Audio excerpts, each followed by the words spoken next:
Chapter 35. There came a season of sleet and rain when the smaller children were shut indoors and it was hard to keep them amused. They did not look well, and Edith was worried.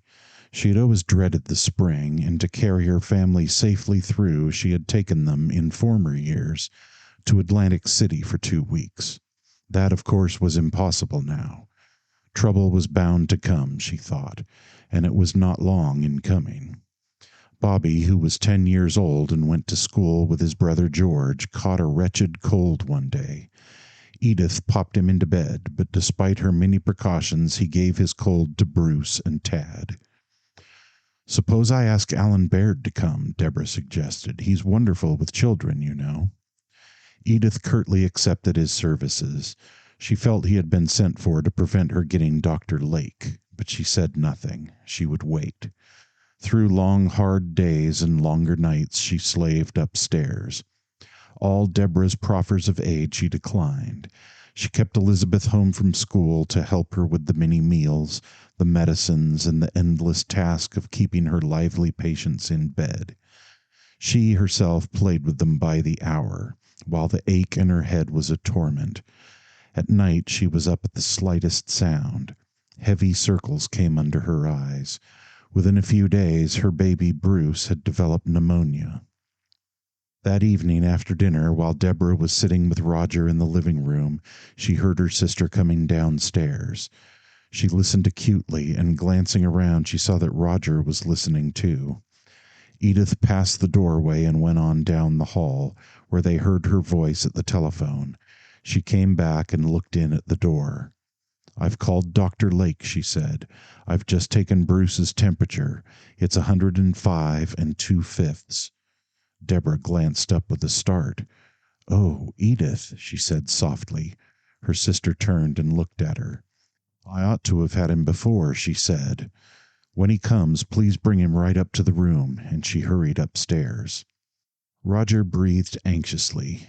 He had seen Bruce an hour ago, and the sight of the tiny boy, so exhausted and so still, had given him a sudden scare. Could it be that this would happen? Roger rose and walked the floor. Edith was right, he told himself. They should have had Lake long before, and they would have, by George, if it had not been for Deborah's interference. He glanced at her indignantly. "Bringing in Baird to save money, huh? Well, it was just about time they stopped saving money on their own flesh and blood. What had Bruce to do with tenement babies? But he had had tenement treatment, just that." Deborah had had her way at last with Edith's children, and one of them might have to pay with its life. Again Roger glared at his silent daughter, and now, even in his excited state, he noticed how still and rigid she was, how unnatural the look she bent on the book held tightly in her hands. Still, Deborah said nothing. She could feel her father's anger. Both he and Edith held her to blame. She felt herself in a position where she could not move a hand. She was stunned and could not think clearly. A vivid picture was in her mind, vivid as a burning flame which left everything else in darkness. It was of Bruce, one adorable baby, fighting for breath. What would I do if he were mine? When the doctor arrived, she took him upstairs and then came down to her father. "Well?" he demanded. "I don't know. We'll have to wait." And they both sat silent. At last they heard a door open and close, and presently steps coming down the stairs. Roger went out into the hall.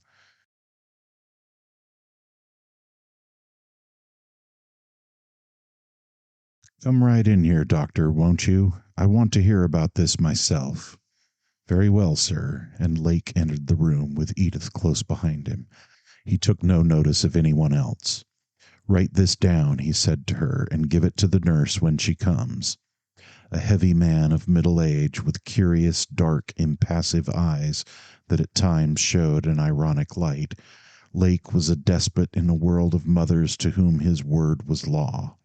He was busy tonight, with no time to waste, and his low, harsh voice now rattled out orders which Edith wrote down in feverish haste, an hourly schedule, night and day. He named a long list of things needed at once. Night nurse will be here in an hour, he ended. Day nurse tomorrow, 8 a.m. Get sleep yourself and plenty of it. As it is, you're not fit to take care of a cat. Abruptly, he turned and left the room. Edith followed. The street door closed, and in a moment after that, his motor was off with a muffled roar.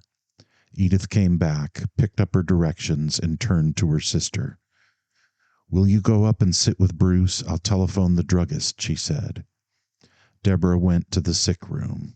Bruce's small face, peaked and gray in the soft, dim light, turned as she entered and came to the bed. Well, dear, she whispered. The small boy's eyes, large and heavy with fever, looked straight into hers. Sick, said the baby hoarsely. The next instant he tossed up his hands and went through a spasm, trying to breathe. It passed. He relaxed a little, and again stared solemnly at his aunt. Sick, he repeated. Very sick. Deborah sat silent. The child had another fight for his breath, and this time, as he did so, Deborah's body contracted too. A few moments later, Edith came in. Deborah returned downstairs, and for over an hour she sat by herself. Roger was in his study. Betsy and George had gone to bed. The night nurse arrived and was taken upstairs. Still, Deborah's mind felt numb and cold. Instinctively, again and again, it kept groping toward one point. If I had a baby as sick as that, what would I do? What would I do? When the doorbell rang again, she frowned, rose quickly, and went to the door. It was Alan. Alan, come in here, will you? She said, and he followed her into the living room. What is it? He inquired. Bruce is worse. Oh, I'm sorry. Why didn't Edith let me know? She had Lake tonight, said Deborah. He knitted his brows in annoyance, then smiled. Well, I don't mind that, he replied. I'm rather glad. She'll feel easier now.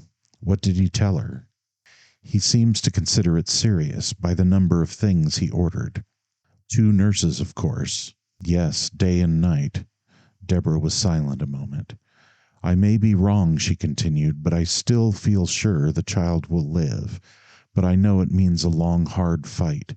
The expense of it all will be heavy. Well, whatever it is, I'll meet it, she said. Father can't. He has reached the end. But even if he could help still, it wouldn't make much difference in what I've been deciding.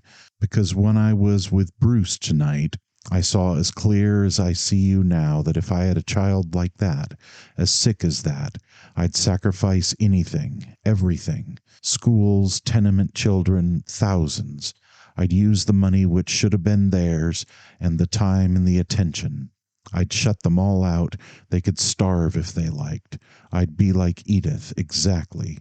I'd send her on this one child of mine.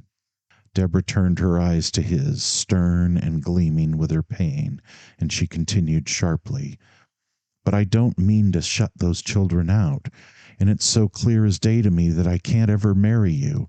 That baby tonight was the finishing stroke. She made a quick, restless movement. Baird leaned slowly forward. Her hands in her lap were clenched together. He took them both and held them hard. No, this isn't clear, he said. I can feel it in your hands. This is nerves. This is the child upstairs. This is Edith in the house. This is school, the end of the long winter's strain. No, it's what I've decided. But this is the wrong decision, Alan answered steadily. It's made. Not yet, it isn't. Not tonight.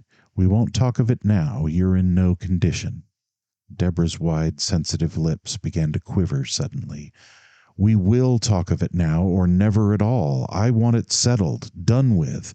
I've had enough. It's killing me. No, was Alan's firm reply. In a few days things will change. Edith's child will be out of danger. Your other troubles will clear away. But what of next winter and the next? What of Edith's children? Can't you see what a load they are on my father? Can't you see he's aging fast? Suppose he dies, Baird answered. It will leave them on your hands. You'll have these children, won't you, whether you marry or whether you don't? And so will I. I'm their guardian. That won't be the same, she cried, as having children of our own. Look into my eyes. I'm looking. Her own eyes were bright with tears. Why are you always so afraid of becoming a mother? Alan asked. In his gruff, low voice was a fierce appeal. It's this obsession in your mind that you'll be a mother like Edith, and that's absurd. You never will. You say you're afraid of not keeping school the first thing in your life, but you always do and you always will. You're putting it ahead of me now. Yes, I can put it ahead of you, but I couldn't put it ahead of my child. He winced at this, and she noticed it. Because you are strong, and the child would be weak. The child would be like Bruce tonight. Are you sure if you marry you must have a child? Yes, she answered huskily. If I married you, I'd want a child, and that want in me would grow and grow until it made both of us wretched. I'm that kind of a woman. That's why my work has succeeded so far, because I've a passion for children. They're not my work, they're my very life. She bowed her head, her mouth set hard. But so are you, she whispered. And since this is settled, Alan, what do you think? Shall we try to go on, working together side by side, seeing each other every day as we have been doing all these months? Rather hard on both of us, don't you think? I do. I feel that way, she said. Again, her features quivered. The kind of feeling I have for you would make that rather difficult. His grip tightened on her hands. I won't give you up, he said. Later you will change your mind. He left the room and went out of the house. Deborah sat rigid. She trembled and the tears came. She brushed them angrily away.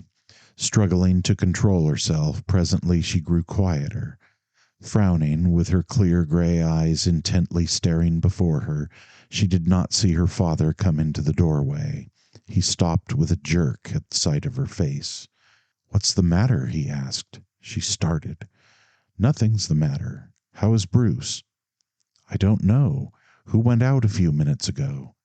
Alan Baird, she answered. Oh, you explained to him, of course, about Lake. Yes, he understands, she said.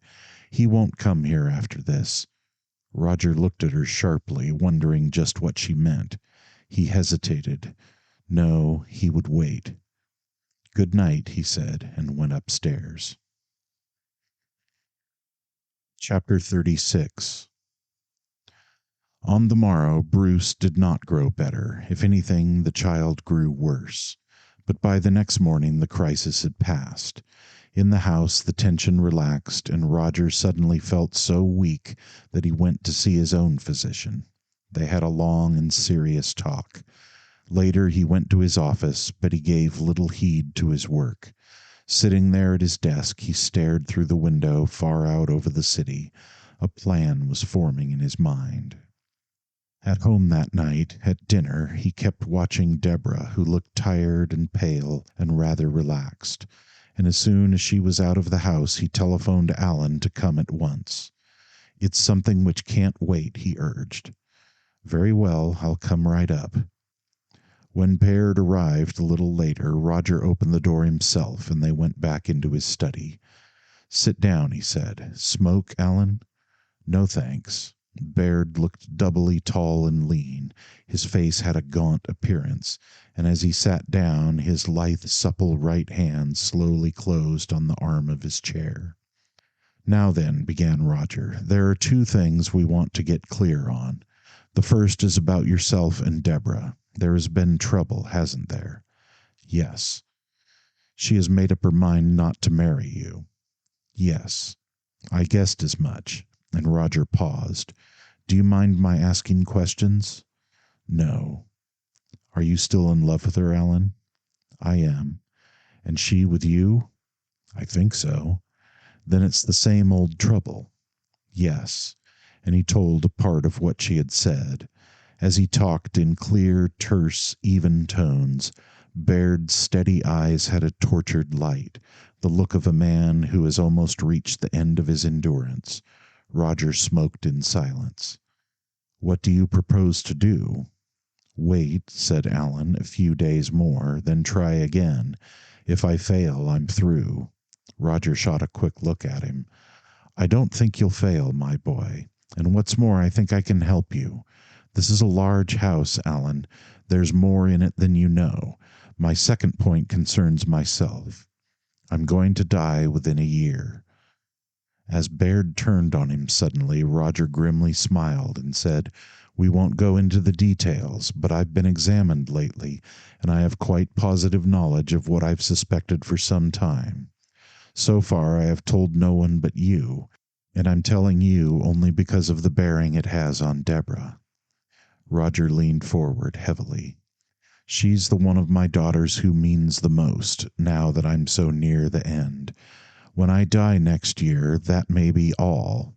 I may simply end. A blank, a grave, I'm not sure. But I've made up my mind above everything else to see Deborah happy before I go, and I mean to do it by setting her free. So free, I think it will frighten her.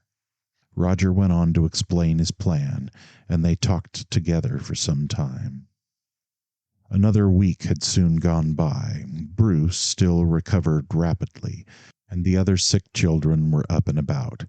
Deborah, in the meantime, had barely been in the house at all, but late on Saturday evening Roger found her in her room. She was working. He came behind her. What is it, Dad? Busy, huh? He hesitated and laid his hand on her shoulder with a little affectionate pressure. You've kept so busy lately, he said. I haven't had time to see anything of you. How's your work going? Much better, thanks, now that the winter is over. He questioned her about her schools, and then, after a brief pause, Well, daughter, he said, it has been a great fight, and I'm proud of you for it. And if I've got anything to say, his hand was still on her shoulder, and he felt her tighten suddenly. It isn't by way of criticism, please be sure of that ahead. In this damnable war, my faith in men has been badly shaken up. Humanity seems to me still a child who needs to go to school. God knows we need men and women like you, and I'm proud of all you've accomplished. I'd be the last man to hold you back. I only want to help you go on by seeing to it that you are free from anything which can hinder you. He stopped again for a moment. To begin with, he said, I understand you're not going to marry Alan Baird. She stirred slightly. Did he tell you so? Yes, I asked him, Roger replied. I had Alan here a few nights ago, and he told me you had decided to give up your happiness for the sake of all those children in that big family of yours. You felt you must keep yourself free for them. Very well, if that is your decision, I propose to clear the way. She looked intently up at his face. You're not free now, he continued. We have Edith and her children here, and I'm growing old. That has got to be thought of. I don't want to leave them on your hands. So as soon as the baby is well enough, I'm going to move them up to the mountains. Not only for the summer, they are to stay the whole year round. From this time on, they're to make it their home. Father, but they can't do that. Think of the winters, Deborah cried. It's already settled, he answered. I've talked to Edith, and she has agreed. She's always loved the farm, and it will be good for her children. In the meantime, I've been talking to George. George, I told him, I'm going to talk to you man to man about a man's job I want you to tackle. The farm? But, dearie, he's only a boy. He's nearly 17, said Roger, and a young moose for his age. And old Dave Royce will still be there. It's the work George has been dreaming about ever since he was a child. You should have seen how he was thrilled by the scheme. I told him we'd spend the summer together up there laying all our plans, investing our money carefully to make every dollar count. What money? Deborah sharply asked, but her father was talking steadily on. We already have a fine lot of cattle. We'll add to it and enlarge the barn and put in some new equipment. In short, we'll put it in fine shape, make it a first-class dairy farm. And then, George, I said to him, I'm going to turn it over to you.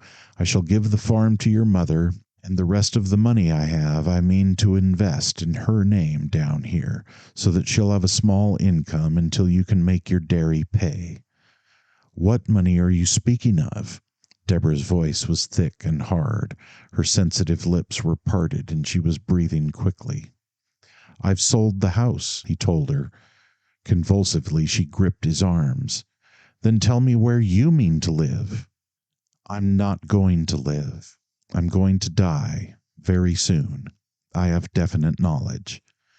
Without speaking, Deborah rose. Her face went white. Her father kept tight hold of her hands, and he felt them trembling, growing cold. You'll soon be free of everyone, he continued painfully. I know this is hurting you, but I see so plain, my child, just what it is I've got to do. I'm trying to clear the way for you to make a simple, definite choice, a choice which is going to settle your life one way or the other. I want to make sure you see what you're doing, because you mean so much to me. We're flesh and blood, daughter? And in this family of ours, we've been the closest ones of all. She seemed to sway a little. You're not going to die, she whispered.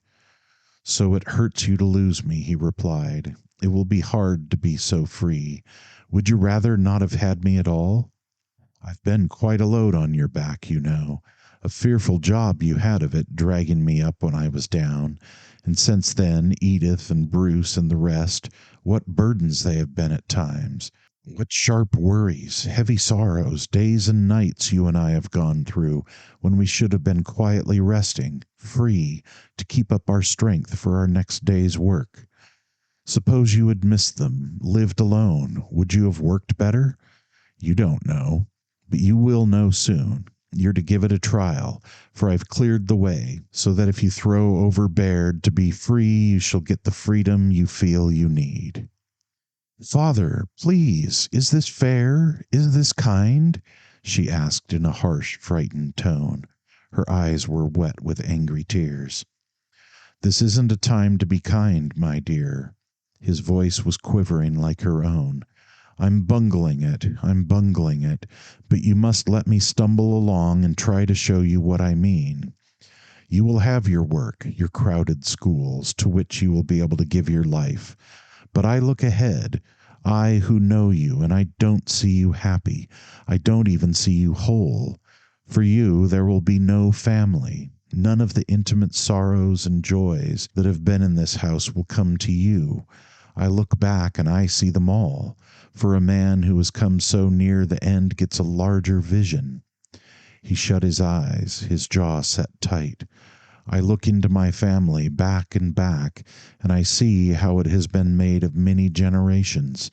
Certain figures stand out in my mind. They cover over 100 years, and I see how much they've meant to me.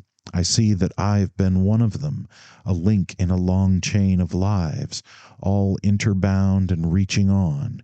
In my life they have all been here, as I shall be in lives to come. And this is what I want for you. He held her close a moment. The tears were rolling down her cheeks. Until now you have been one of us too. You have never once been free. You have been the one in this house to step in and take hold and try to decide what's best to be done. I'm not putting you up on a pedestal. I don't say you've made no mistakes, but I say you're the kind of woman who craves what's in a family. You're the one of my daughters who has loved this house the most. Yes, she said, I've loved this house. But now, for you, all this will stop quite suddenly, he told her. This house of ours will soon be sold, and within a few months I shall be dead, and your family will have dropped out of your life. Stop! Can't you stop? It's brutal. It isn't true about you, she cried. I won't believe it. Her voice broke. Go and see my physician, he said. How long have you known it? Why didn't you tell me? Because we had troubles enough as it was, other things to think of. But there's only one thing now, this freedom you are facing. Please, please, she cried imploringly. I don't want to talk of myself, but of you, this physician. No, he answered with stern pain. You'll have to hear me out, my child. We're talking of you alone when I am gone. How will it be? Are you quite sure? You will have your work, that vision of yours, and I know how close it has been to you, vivid and warm, almost like a friend. But so was my business once like that when I was as young as you, and the business grew and it got cold, impersonal, a mere machine. Thank God I had a family. Isn't your work growing too? Are you sure it won't become a machine?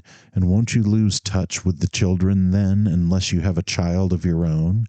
Friends won't be enough, you'll find. They're not bound up into yourself.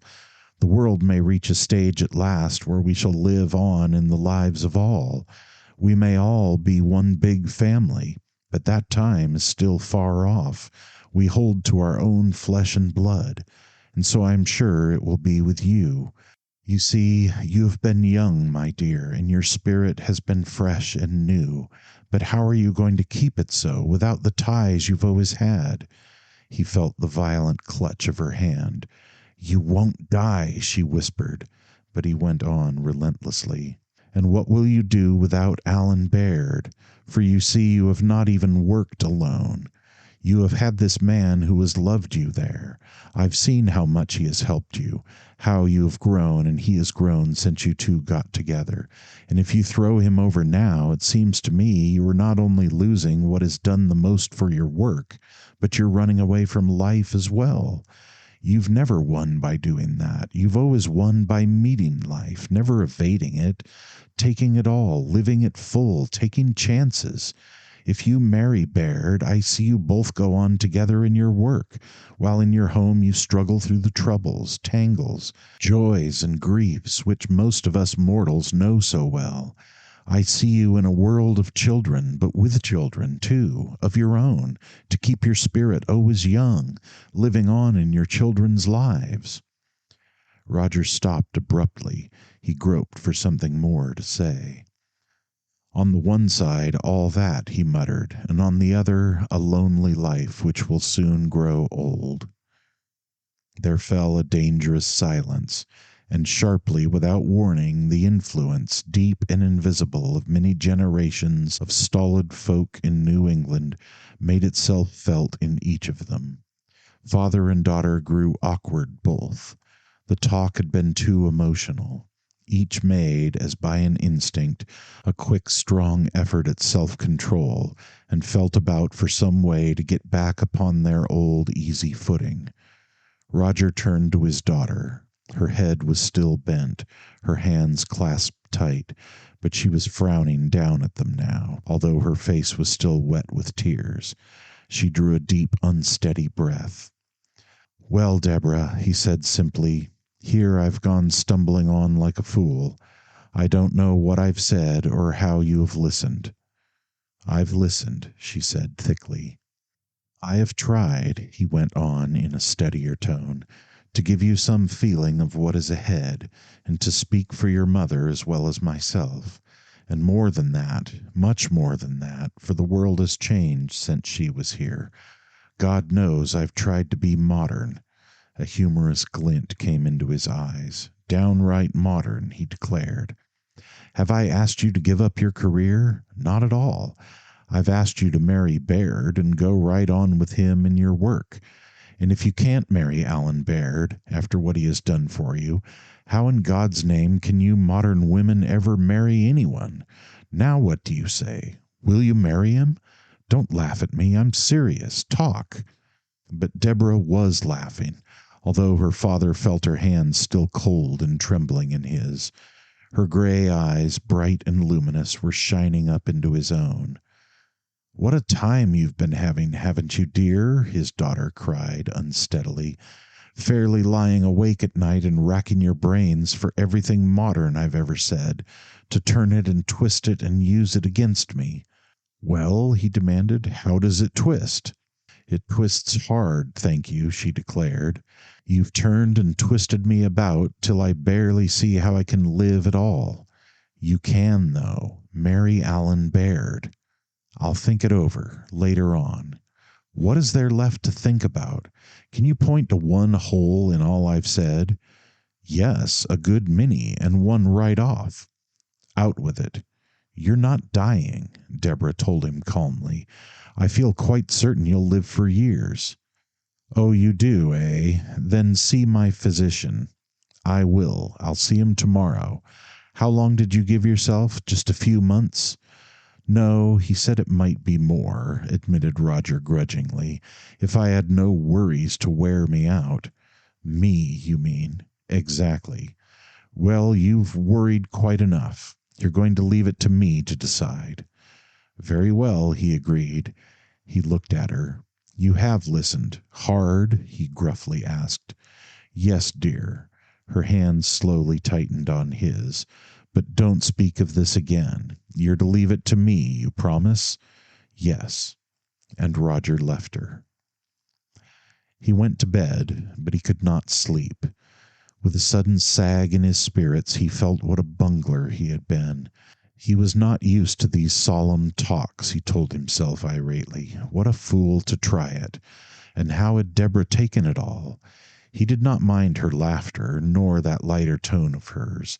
It was only her way of ending the talk, an easy way out for both of them. But what had she thought underneath? Had his points gone home? He tried to remember them. He had been too excited, and he could recall scarcely anything. He had not meant to speak of Baird. He had meant to leave him out. Yes, how he must have bungled it. Doubtless she was smiling still. Even the news about himself she had not taken seriously. But as he thought about that news, Roger's mood completely changed. The talk of the evening grew remote, his family no longer real, mere little figures, shadowy, receding swiftly far away. Much quieter now, he lay a long time listening to the life of the house, the occasional sounds from the various rooms. From the nursery adjoining came little Bruce's piping laugh, and Roger could hear the nurse moving about. Afterwards, for a long time, he could hear only creaks and breathings. Never had the old house seemed so like a living creature. For nearly 40 years it had held all that he had loved and known, all he had been sure of. Outside of it was the strange, the new, the uncertain, the vast unknown, stretching away to infinity. Again he heard Bruce's gay little laugh. What did it remind him of? He puzzled. Then he had it. Edith had been a baby here. Her cradle had been in this very room, close by the bed. And how she had laughed! What gurgles and ripples of bursting glee! The first child in his family.